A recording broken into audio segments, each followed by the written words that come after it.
This is a story of a family's travels to a place called Europe.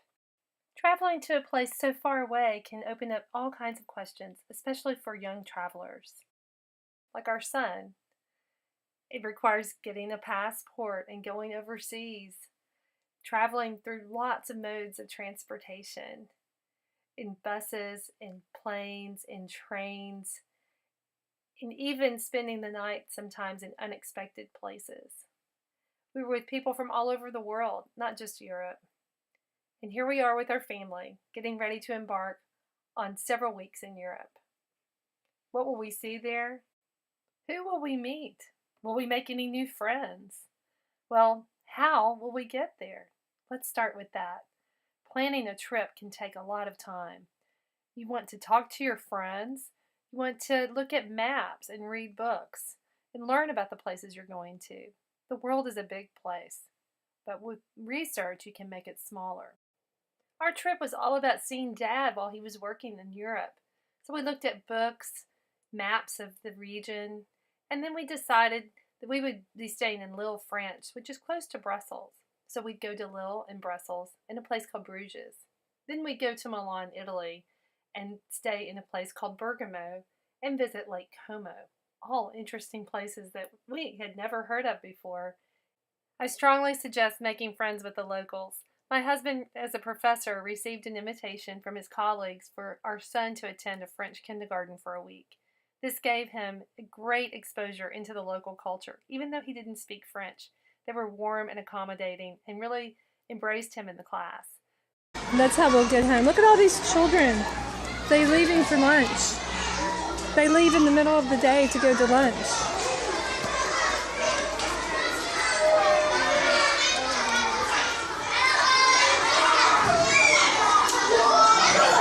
There's some children staying to lunch.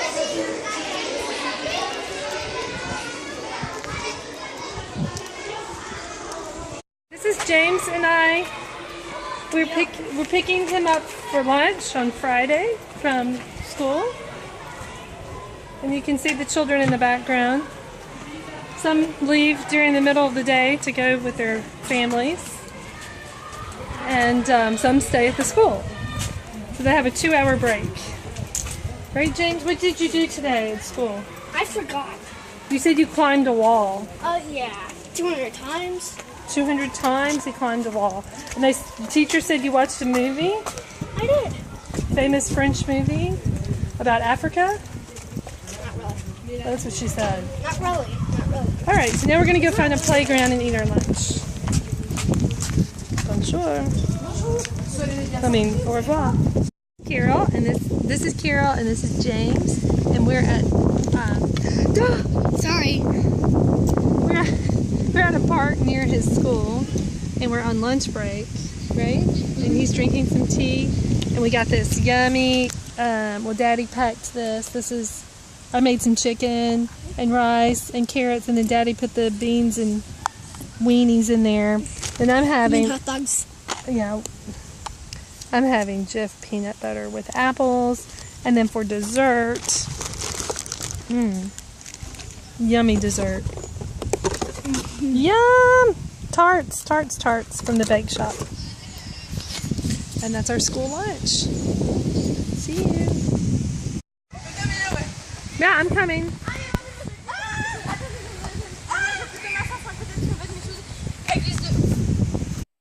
The 2-hour lunch breaks at the French kindergarten were interesting, but a great time for us to see the local sights and to go by the local pastries and to just enjoy the French culture.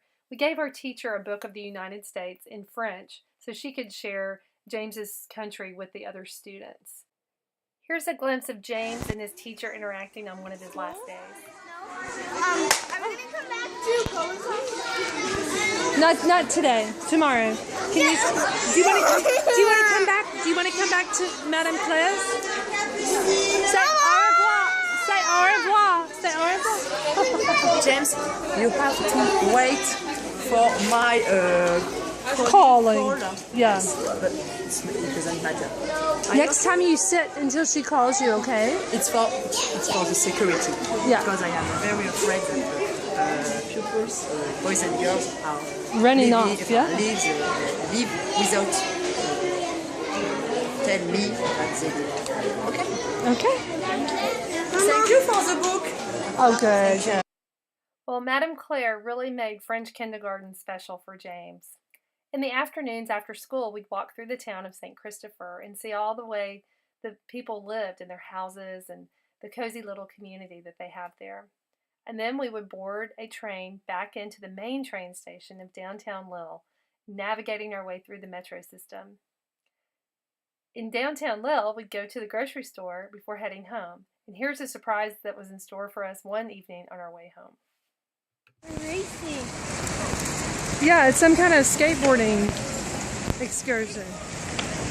We're on our way back from the store. We just went to the store. Don't get in the street. It's skateboarding and I don't think I can even cross this. My goodness. How are we going to get across the street to the park? Look, there's young people, old people, rollerblades, skateboards. My goodness.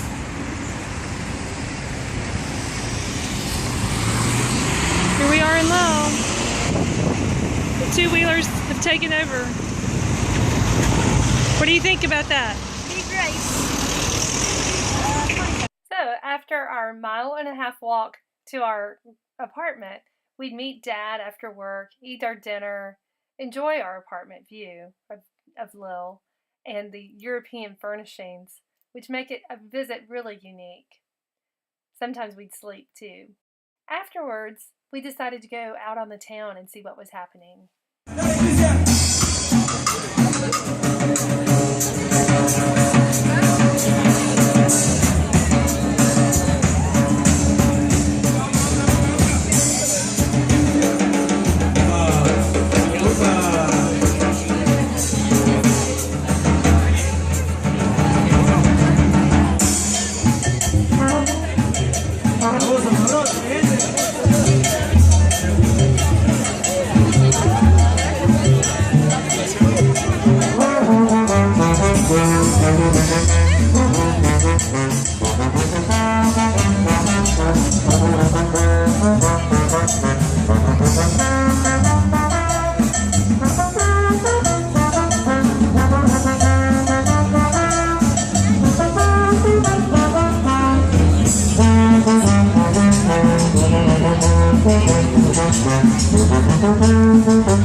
You like it, James?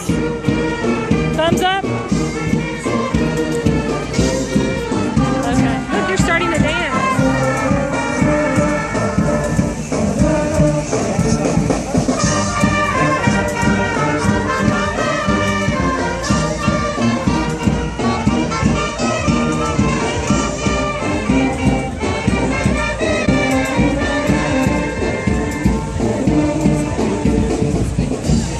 Our time in Lille, France was coming to an end, and soon we'd be departing for Brussels, Belgium, and more adventures in Europe.